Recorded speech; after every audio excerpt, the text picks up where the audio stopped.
Rosie, welcome to EV Marketplace on a Wednesday night. Hi, how are you? Good, thanks. Thanks for joining me. It's like been a big fan, following your channel for a long time. Some great stuff about renewable energy. I noticed you bought a used EV, which piqued my interest as well. So I wanted to get your story on that. So thanks for joining me. But look, we usually ask our guests what their EV aha moment was. But in your case, what was your renewable energy aha moment? When did it all start to make sense for you? I've been working with renewable energy since 1 year into my career. So I finished my engineering degree in 2005, my bachelor's degree, and I just I don't know. I just thought that climate change was obviously a big problem. It didn't seem debatable to me, and it used to get me down like quite a bit. And then I realized that actually, as an engineer, then my skill set could help to solve that problem. And since I've been working on renewables, I do feel a lot calmer. I don't feel great about climate change, but I at least feel like I'm working to move things in the right direction. Yeah. Exactly. And I guess it is nice now to be in a space like that where you've got opportunities to see ideas, see things that are at least heading in the right direction. And I want to spend a bit of time, and again, thanks for joining us, guys.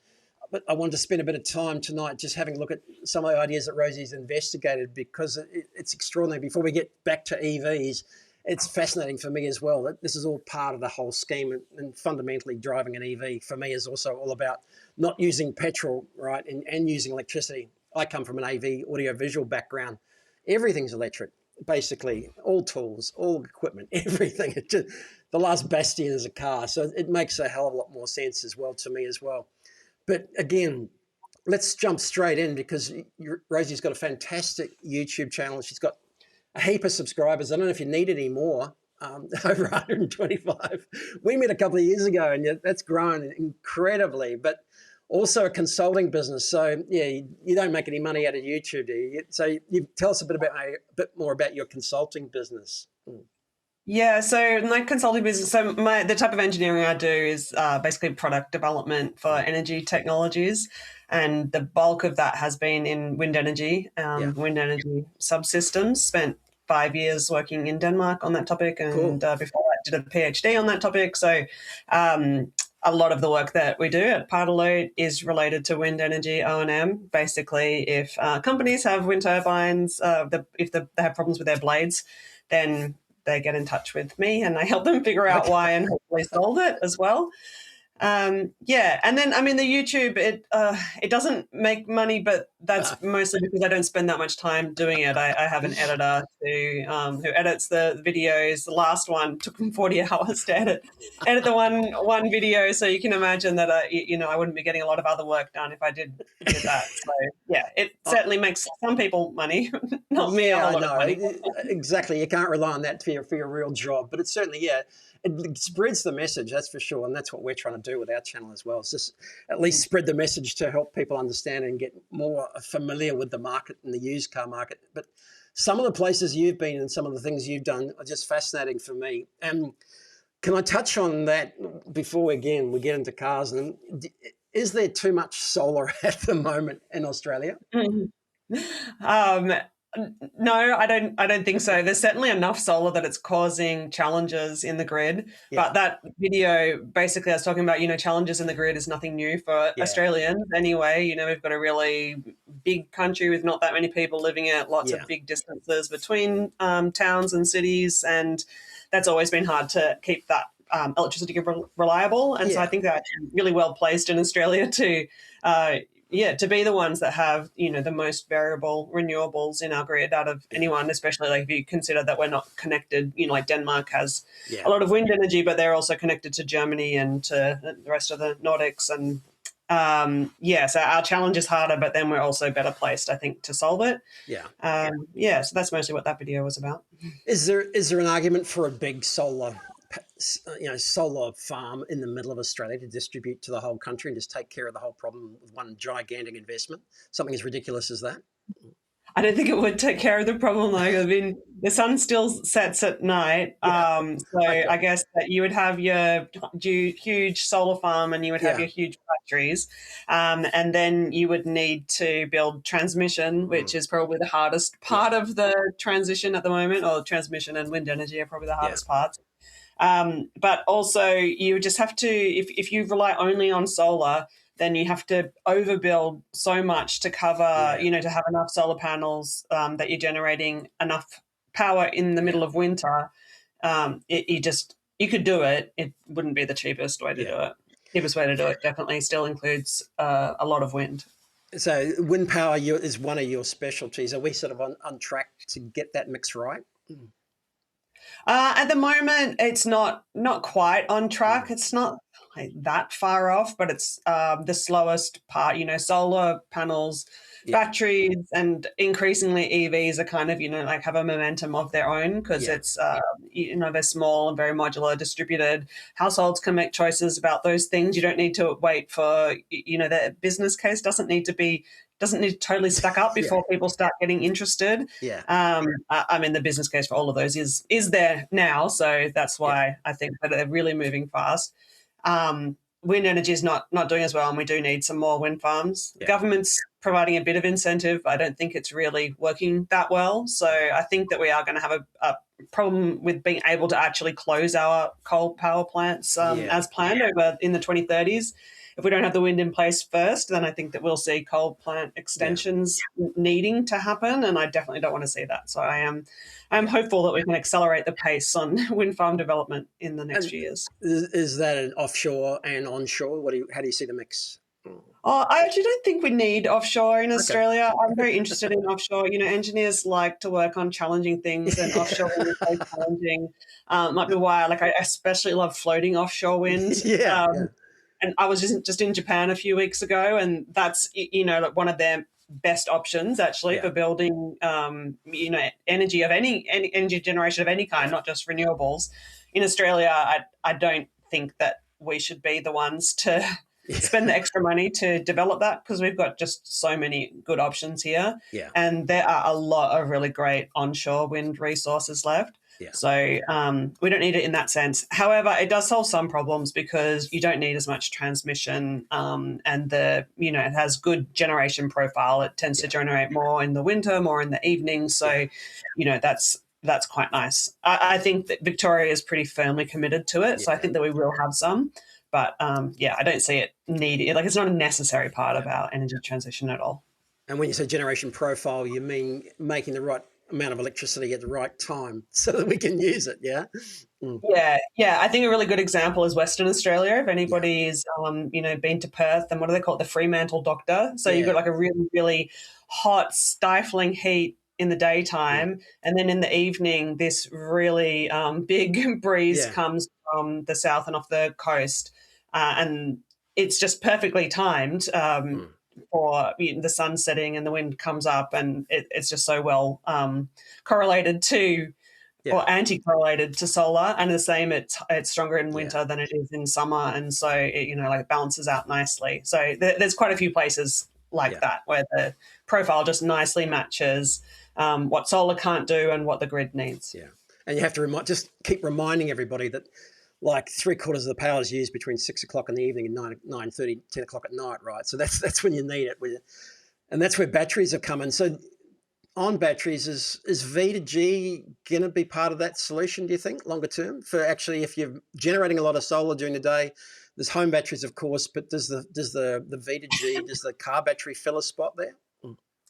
I think so. It's V to G is something that I have loved for years, and I guess I've kind of been a little bit disappointed in how fast the progress hasn't been. But then again, like, when I first started getting interested, like maybe 4 years ago, I first heard about V to G and was like, yay, this is, like there's no technology impediment to it rolling out immediately. But until you have like a whole lot of EVs, it's limited in what it can do. Yeah. So I guess we had to wait for that. But I definitely think that it's going to be big. Probably less transformative than I would have thought a few years ago because household batteries have just taken off, like crazy. But it's like, household batteries, but many more, right? Because, I mean, and I think cheap, my and car yeah, battery is like 60 kilowatt hours, and I'm looking at getting a home battery, and it'll be a little yeah, under 20. So yeah, yeah, it's exactly. And tripling, or if we had two cars, then like six times. So it yeah, can run it's a lot of storage. 4 or 5 homes, yeah. And I didn't get it to start with. I was anti, and Ross Durango explained it to me about 2 months ago. We had him on the show, and because I didn't get it, and he took me through the profile of the day and the usage scenario, and now I get it. Now I understand. But then the stick in the mud is that or that the batteries, home batteries, are producing so much power, as I understand it, that those spikes and fluctuations in the evening aren't as prevalent as they were, and so the demand Mm. has been smoothed a lot, and the wholesale cost has come down in that peak period. But yeah, any engineer and anyone with a bit of logic would say tons of batteries here, demand over demand over there. Put the two together, because otherwise it's just a complete waste of resources, right? Mm-hmm. Yeah, yeah, I agree. And I guess the old chestnut. Do you ever see nuclear being part of the solution for Australia? I mean, there was a petition from a young guy, Will, who is super keen on nuclear in Australia, and there was a petition that he was promoting to. I think he set it up to remove the ban that Australia Yeah, has on nuclear power. And yeah, I mean, I signed that because I don't want to ban on nuclear power. I yeah, think I don't have anything against nuclear. It's a perfectly good way to generate electricity, yeah, but it's just it's expensive, more expensive than the other options Australia has, and it kind of just doesn't fit well with yeah. the path that we're on, the things that we already have in place and already Mm, have committed. Like, it's not that good a complement to variable renewables. What you need, like batteries, are a perfect complement to yeah, variable renewables. Gas is a good complement to variable yeah, renewables because you can just ramp it up and down, quickly to. And it can respond to changes in weather patterns, whereas nuclear yeah, can possibly do that with new technologies. However, it just makes it more expensive if you have fewer hours to divide yeah, divide your cost by. So yeah, my main issue with nuclear in Australia is just it would slow down the yeah, renewables transition, and I think that that's what it was mostly about in the previous election. The people who the politicians that were promoting nuclear, that's what they wanted from it, was yeah. to slow down the transition. I think that there's heaps of, regular Australians who just like nuclear power for one reason or another. I don't think everybody is No, so cynical about it, but it's certainly like, when I would go to energy events over the couple of years that we were yeah, talking about it, it would be very rare. And I want to say it, like, I would practically never meet someone who was in favor yeah, of nuclear for Australia specifically, even if we yeah, acknowledge that it can be a good source, a good part of the mix for other countries yeah, like UK, France going yeah, for it. Great. yeah, Yeah, yeah, Japan as well. Fully support them reopening as many of their reactors as yeah. they can do safely. We've got lots Yeah. of we've got lots of the other stuff. We've got lots of sun. We've got lots of wind. We've got lots of space, right? So, and we've got a few bits and pieces of resources. And I guess that's the tough part, isn't it? These challenges. There's a lot of ideas, and you see a lot of things as an engineer, and a lot of things get worked on or experimented on, put into models. But yeah, engineering the actual solution is often the hardest part. And again, I'm a fan of snowy hydro too, but the timetable to build a nuclear power is that the problem often, is the actual execution of some of these ideas? Yeah, I think so. And it's not just that we have sun and wind in Australia. We have solar panels and we have wind Yeah, turbines in Australia. Like, we're already yeah, generating a huge chunk of yeah, our electricity from those sources. It's up, in the mid 40% yeah, renewables. In our electricity mix now, and there's already quite a lot more committed, and yeah, also as the batteries are really accelerating in their installation, which is going to mean you can use more of the solar and wind that we're currently curtailing in the middle of the day. So yeah, it's just like, by the time that you would get nuclear installed, and I think that the average time around the world is to build a new nuclear plant is around a decade. yeah, I don't know why. We would think that we would be faster than that when we have yeah, never had a nuclear power plant. yeah, So, like, it's not just does nuclear slot into our energy system today. So you have to, project forward yeah, 10 years for the things that are already momentum for. yeah, And yeah, in 10 years' time, we yeah, should have quite a few coal power plants already closed. yeah, So we can't actually just pause and just wait. We would have to extend coal power plants to get new nuclear in Australia, and I think again, like I think that was the point. Yeah. So I'll wrap this part up with what does the power horizon look like in Australia? The mix look like in say 2050, say 20 years out, 25 years out. Yeah, I think it's going to be like if you'd asked me this question like 2 years ago, maybe even 1 year ago, then I would have said it would be a little bit more than half wind, a little bit less than half solar, and the same, 6% or so hydro. In fact, that will drop the share of hydro because we can't build any more hydro, but we're going to have more electricity demand because of things like EVs and industrializing or electrification of industry as well. But now, because I've seen how quickly and how huge batteries can become, I think we will see more solar and batteries and a bit less wind. But if we don't build wind, then it's going to end up being a lot more expensive to whatever our electricity system will be in the future. I know that's fantastic. Next time I'm going to ask you to come on in 6 months and talk about battery tech because I can see some incredible advancements in salt and other battery technologies. So, but we'll wait till next time because let's get back to cars. And 6 months ago, you bought a used EV. So I was curious. Again, lots of people buy a used EV for various reasons, but it's not often their first one. So it really interested me when I saw that as to why you bought it, what the choice was. It's a Kia Niro EV, which favourite of mine, nice little car. Again, can you take us through what your rationale was? We were talking earlier, and there was there's a backstory. This is not your first used EV, right? Right. And I've actually had this one just a little over a year because I bought it, or maybe it got delivered about exactly a year ago because I bought it. I got a good end of financial year deal on it. That's why I remember how long. Okay. And I just renewed my rego as well. Okay. My apologies. Yeah. No, that's okay. So I mean, I wanted an EV because everything that I do, I did feel like a bit of a hypocrite. But my problem was that I didn't have that much spare money, and so that's literally it. There's no sort of morality or conviction or like you weren't recycling. You weren't recycling the world that much that you couldn't bring yourself to buy a new car, right? So. No, but I mean the thing is that realistically, I can't actually imagine a time when I would think that buying a new car was like a good use of my money. Like, we bought a house like 2 years ago. It's the first time that I have bought a house. The mortgage payments make me want to nearly cry, like very often. Even if I have the spare money, like an extra 40 grand or whatever, I would rather that in my offset than, in a new car. And I just, I would love to think of a time when that won't be true. But new cars are they don't seem like a good financial decision to make. That's basically it.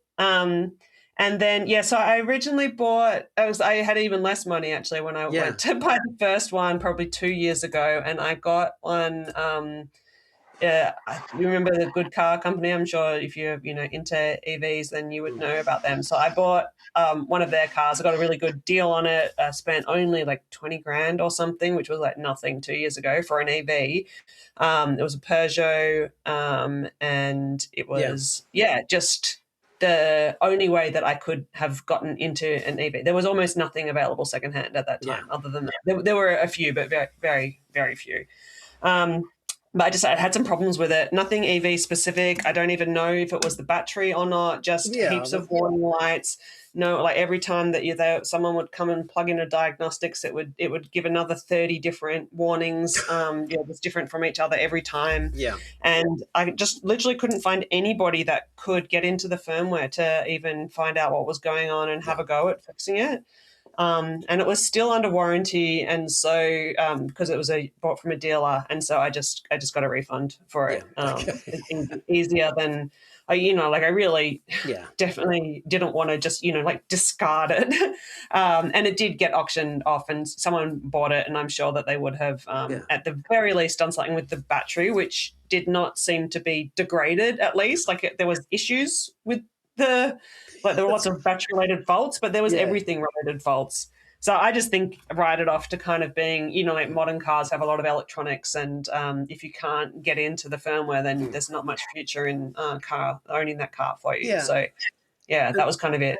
But yeah, that's We'll come back to the Kia and we'll focus on the reason for that. But yeah, the grey imports present all sorts of problems. Lots of Nissan Leafs are grey imports, and whether you'll get the support that you need if something does happen, whether it's software or hardware related, is difficult. And you throw your dice in relation to grey imports, and I don't know, may yeah, interest I was definitely naive about that. Yeah. But I wasn't the first one to import, have one of those cars. There were plenty of others like same car. Yeah. So I assumed it would be okay. I did check before I bought it that I would be able to insure it. I at least, did some sort of due diligence. Obviously not enough, but yeah. So I would never do it again. But if I did do another great import, then I would also be making sure that it could, I'd be calling places to try and book it in for a service and see what they said.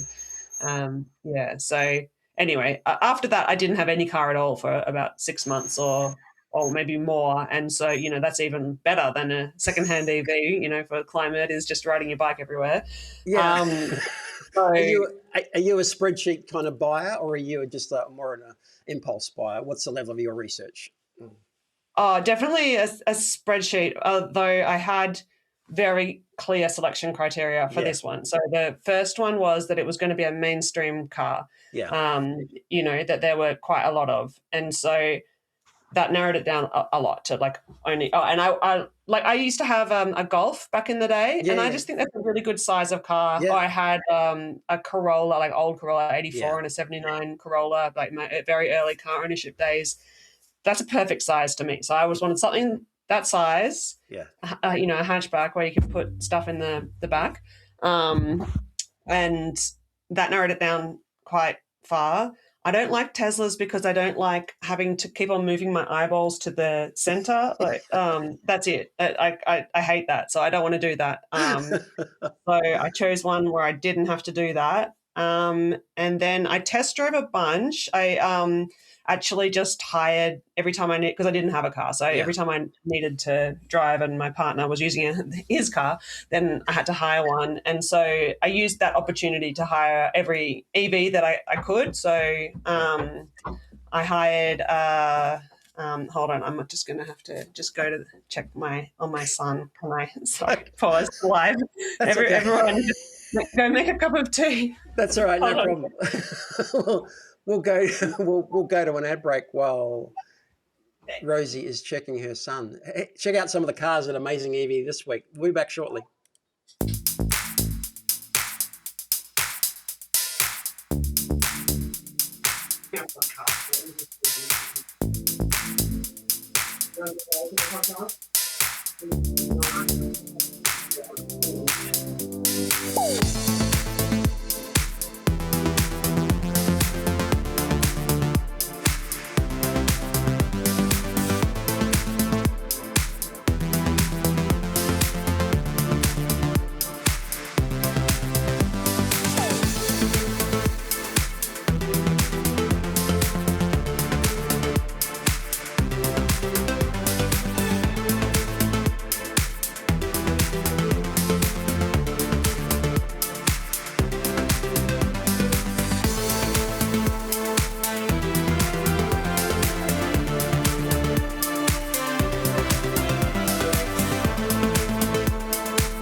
Rosie's back again.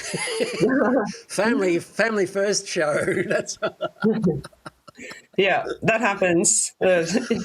So we were going to go through a whole lot of stuff, but we'll let you go. And just, do you like it? Do you love it? What would you do differently? Can you recommend it to a family? Yeah, I like it. I love it. And I would recommend it to a family, all of those things. I kind of, it's probably not fully optimized. If we're a 2-car household, then I would want one with a bigger battery than this and one with a smaller battery than this.